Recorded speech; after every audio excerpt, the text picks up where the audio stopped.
Homage to the original teacher, Shakyamuni Buddha. Today we reflect on a topic close to everyone's heart, the karma of wealth and poverty, and more importantly, how we can transform that karma. We all wish for ourselves and our loved ones to have enough to live with dignity, yet wanting does not make it so. Many strive with all their might and still struggle, as if an invisible cord keeps pulling them back. Other traditions may call this fate. Buddhism calls it karma, cause and effect. Understand it properly so we don't fall into despair and so we know how to change. When people think of being rich, they think of money. But money is only a means. Its greatest value is the freedom to choose where to live, what to study, which opportunities to take, which ways to practice generosity and serve. We crave wealth because we crave that freedom of choice. Society also tends to respect those with resources because they can help. Even though the temple is a place of equality, in reality those with means are often asked to shoulder larger works, while those in hardship may receive rice or support from the monastery. So money grants freedom and also confers a certain social standing. For that very reason, money can pull us into indulgence and decay, or, if used rightly, it becomes material for building merit. A common simplification says, wealth comes from giving in past lives, poverty comes from stinginess. That is not wrong, but it is incomplete. The karmic web of a human life is far more intricate. Some gave generously before, yet still struggle now because other causes were sown. Misunderstandings, unwholesome actions, wastefulness, or creating obstacles for others. Conversely, a person without striking records of material charity may still live comfortably because they planted other wholesome causes, diligent public service, urging others to do good, protecting nature, honoring true practitioners, and so on. We must look from many angles. When the arguments in our head quiet down, we can live more carefully and more correctly. In society, public service is a special role, representing the state to care for the people. Salaries are often modest, yet there is a kind of auspicious income attached to serving the common good. Those who remain upright and work hard for the people may not appear wealthy at first, but stable merit ripens at the right time. Those who wield power to make life difficult, hiding behind rules to extort, will see money dissolve and status fade. Teach children who enter that path one principle: the people's well-being comes first. Better we suffer than make the people suffer. Another surprising karmic cause: plant trees and you become prosperous. Destroy forests and you become poor. Our ancestors warned first to ruin the mountains, next to offend the rivers. Nothing good comes of it. Planting a single tree plants a single root of merit. The Vinaya strictly forbids harming living plants. The Buddha, in this sense, was a great protector of the environment. Some begin reforestation and haven't harvested a thing. Yet good fortune starts arriving from unexpected doors. That is green merit quietly supporting a life. There is also the cause that lies right before our eyes: public works. A village needs a bridge or a road. Those who roll up their sleeves take the harder shifts and accept loss for the common good. The next life opens up. Those who hide and avoid, merit leaks away. We cannot save everyone everywhere, but the person in need who stands right before us is the one the Buddha has sent. Help within your means and do not turn away. No need to be burdened by what lies beyond your capacity. Sometimes wealth is born from a wholesome tongue, urging others to do good. If in the past we encouraged many to practice generosity, then when those people prosper and meet us again, Gratitude naturally moves them to help us, and we become secure.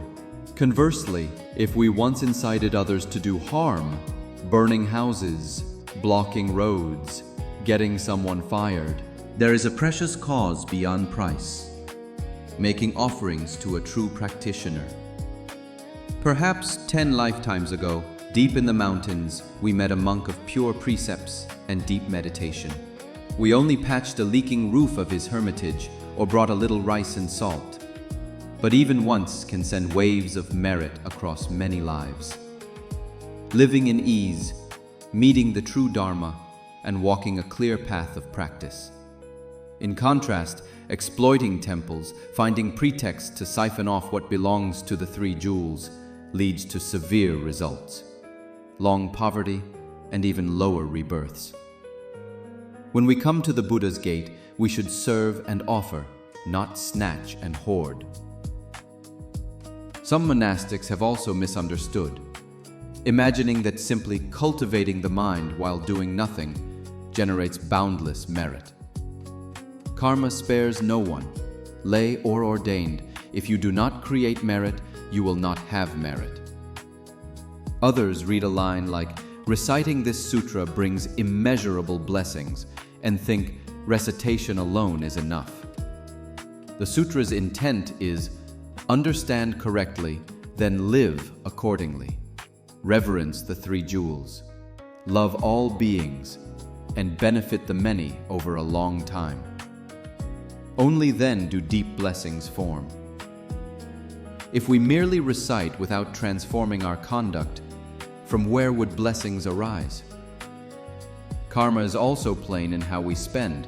If income matches or exceeds expenses, we are storing merit. Spend beyond our means, and we are consuming more merit than we own, and must pay it back. Keep clear accounts and avoid debt undertaken to upgrade lifestyle. Especially beware of mortgaging the family home to fund a business. If our merit supports only one home, yet we try to enjoy both a home and a company, we are taking double from a single pool of merit. Unless past blessings are deep enough to cover the draw, we risk losing both. Choosing a livelihood is choosing karmic causes. Some professions naturally generate merit: building roads and bridges, healing the sick, provided we work conscientiously and honestly. Others generate harm: mixing drinks to intoxicate, provoking violence, usury. The longer we toil in a field, the longer the fruit lasts. Wholesome work leads to durable prosperity, harmful work to lingering hardship. Even in good professions, we must be alert. A physician who restores the health of the kind serves the world. Restoring a villain to harm the world is not wholly meritorious. Karmic accounting is subtle. Do not oversimplify.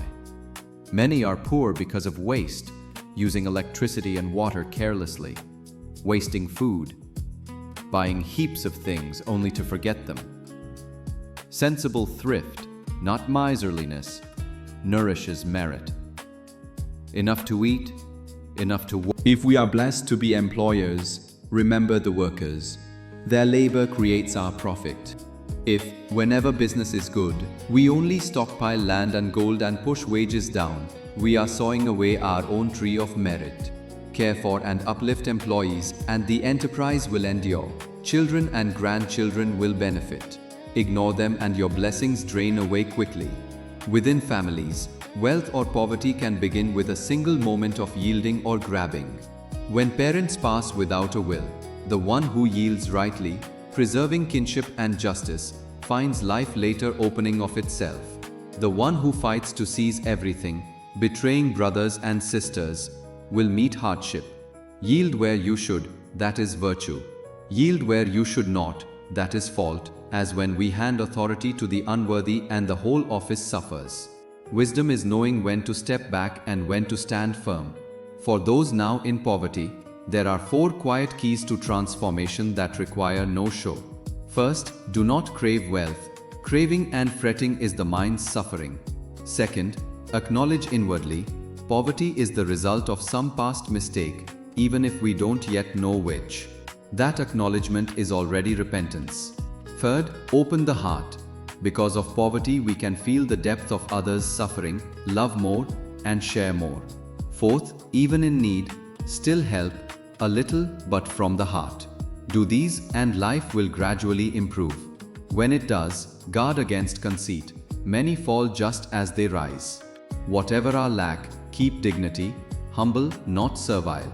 Respect everyone, do not prostrate before wealth. Never do wrong for money. And do not wait to be comfortable to practice. Practice is a matter of each breath. Reciting, bowing, meditating, and doing good. These are steps along the spacious spiritual path. For those who are unfortunately wealthy, please remember, money is responsibility, not a license to consume. Live with refinement without arrogance. Be generous without waste. Help without boasting. Persist in cultivation, meditation, study, service. With money comes the capacity to do great good. Used rightly, merit grows. Used wrongly, merit erodes. Don't rely on hiring for every good deed.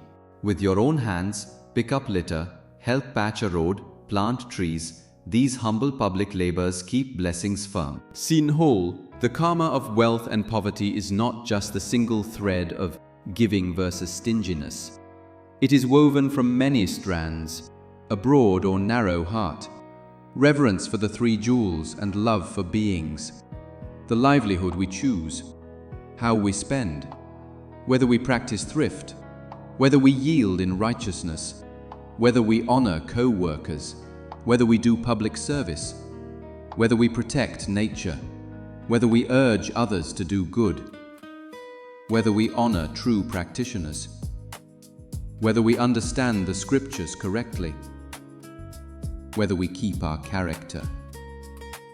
Small, wholesome acts accumulate into great merit.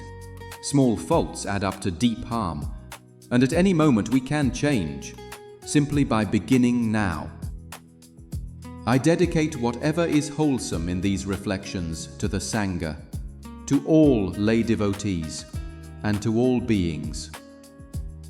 May those in poverty be freed from want. May those in modest means become secure.